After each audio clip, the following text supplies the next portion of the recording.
السلام علیکم ورحمت الله وبرکاتو. ښه راغلاست دوستانو. دا ویډیو ستاسو دپاره ډیره زیاته اهم ده، ځکه په دې کې موږ تاسو ته د مختلفو زمانو متعلق سوالونه راوړي دي او د هغې سره سره په هغې زمانو کې د هغې جوابونه مو هم راوړي. لکه مثال ته چاته وی چې آیا ته ځې، دا به موږ انګلیش کې څنګه وایو، یا ورته وایو آیا ته تللی وې، دا به موږ انګلیش کې وایو، او یا ورته وایو آیا ته به ځې، دا به موږ انګلیش کې څنګه وایو. د دې دپاره رول څه دي، د دې دپاره قواعد او اصول څه دي، دا به هم تاسو ته موږ ډېر شارټلی په مختصره توګه په دې ویډیو کې وایو. او د دې سره سره موږ به بیا د مختلفو سوالونو او په مختلفو زمانو کې د دې سوالونو جوابونه په کومو الفاظو ورکوو. مثال که موږ ته څوک وایي آیا ته ځې، او زه ورته وایم چې او ځم، دا به څنګه ویم، او که وایم چې زه تللی وم، دا به څنګه ویم، او که وایم زه به ځم، دا به څنګه وایم. نو راځئ په دې درس کې زده کوو.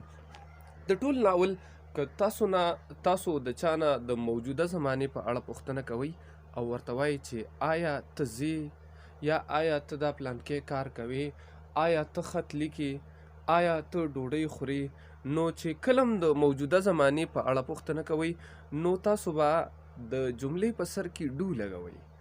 ډو د موجوده زمانې د سوال پوښتنو دپاره راځي. نو موږ به وایو چې آیا ته ځې، نو وایي به ډو یو گو، آیا ته ځې. که دغه رنګ موږ وایو چې آیا ته ډوډۍ خورې، نو ورته وایي به ډو یو ایټ د میل. که وایو چې آیا ته راځې، ډو یو کم. مطلب دا چې موږ چا نه د موجوده زمانې په اړه پوښتنه کوو نو موږ به ډو لګو، ډو یو گو، آیا ته ځې، ډو یو کم، آیا ته راځې. ورپسې که موږ چا نه د تیرې شوې زمانې په اړه باندې پوښتنه کوو نو بیا به موږ د ډو په ځای باندې ډډ لګو. مثال په طور موږ چاته وایو چې آیا ته تللی وې، نو بیا به ورته وایو ډډ یو گو، ډډ یو گو، آیا ته تللی وې. که دغه رنګ موږ ورته وایو آیا ته راغلی وې، نو وایو به ډډ یو کم، آیا ته راغلی وې. دغه رنګ که ورته وایو چې آیا تا ډوډۍ خوړلې وه، نو ورته وایو به ډډ یو ایټ د میل، آیا تا ډوډۍ خوړلې وه. مطلب دا چې موږ به په ماضي کې تیره شوې زمانه کې د یو څه د پوښتلو په اړه باندې چې موږ څه پوښتو چا نه، نو موږ به د ډو په ځای باندې بیا ډډ لګو. دغه رنګ که موږ په آینده زمانه کې چا نه پوښتنه کوو چې آیا ته به راځې، په پښتو کې موږ بیا به لګو چې آیا ته به دا کار کې. نو چې موږ په پښتو کې به لګو دا موږ سره آینده زمانه شوه، مستقبل شو. نو په انګلیش کې به موږ بیا ویل راوړو.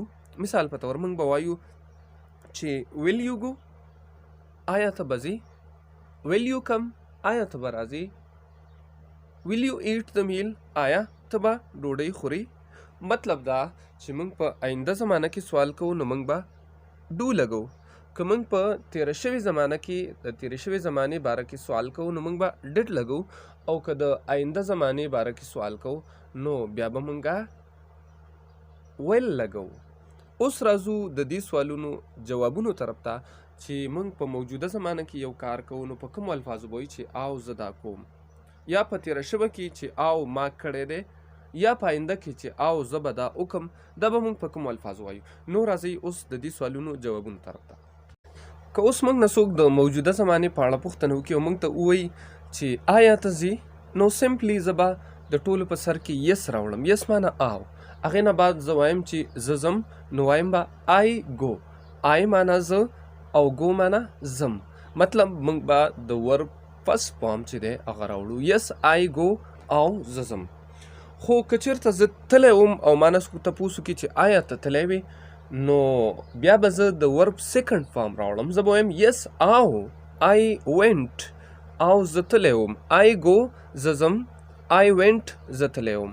دغه رنګې که څوک ما ته وایي چې آیا ته راغلی وې، نو زه به ورته وایم یس آی کیم، او راغلی وم. که وایم چې راځم، زه اوس راځم، نو یس آی کم، راځم. او که وایم چې زه راغلی وم، یس آی کیم. مطلب موږ به د ورب سیکنډ فارم لګو. او دغه رنګې که موږ نه څوک تپوس وکړي چې آیا ته به راځې، نو بیا به موږ د دې موجوده زمانې په شان لکه څنګه چې موږ وایو چې یس آی گو او زه ځم، یا موږ ته څوک وایي چې آیا ته ځې، نو زه به وایم یس آی گو. خو که وایي چې آیا ته به ځې، نو د دې بد لپاره به مونږ په انګلیش کې بیا ویل راوړو. یس آی ویل گو، یس آی گو زه ځم، یس آی وینټ او زه تللی وم، یس آی ویل گو او زه به ځم. امید دی دوستانو چې تاسو به له دې ویډیو څخه ډېر څه زده کړي وي. که ستاسو ویډیو خوښه شوې وي زموږ ویډیو لایک کړئ، د نورو ویډیوګانو لپاره زموږ چینل سبسکرایب او د بیل بټن هم پرس کړئ چې آینده راتلونکي ویډیو تاسو ته په وخت باندې ملاوي. والسلام علیکم ورحمة الله وبرکاته.